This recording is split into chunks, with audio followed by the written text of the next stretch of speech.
ಹರೇ ಶ್ರೀಕೃಷ್ಣ. ಶ್ರೀಮದ್ ಭಗವದ್ಗೀತೆ ಅಧ್ಯಾಯ 12 ಶ್ಲೋಕ 18.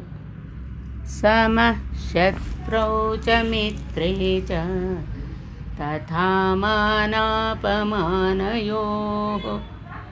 ಶೀತೋಷ್ಣ ಸುಖ ದುಃಖೇಷು ಸಮಃ ಸಂಗ ವಿವರ್ಜಿತಃ. ಈ ಶ್ಲೋಕದ ಭಾವಾರ್ಥ: ಭಕ್ತನು ಯಾವಾಗಲೂ ಕೆಟ್ಟ ಸಹವಾಸದಿಂದ ದೂರ ಇರುತ್ತಾನೆ.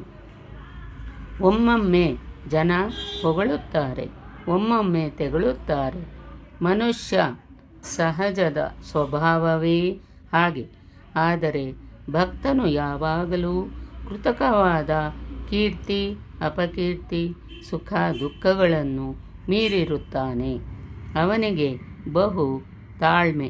ಆತನು ಕೃಷ್ಣನಿಗೆ ಸಂಬಂಧಿಸಿದ ವಿಷಯಗಳನ್ನು ಬಿಟ್ಟು ಬೇರೇನೂ ಮಾತನಾಡುವುದಿಲ್ಲ. ಆದುದರಿಂದ ಅವನನ್ನು ಮೌನಿ ಎಂದು ಕರೆದಿದೆ.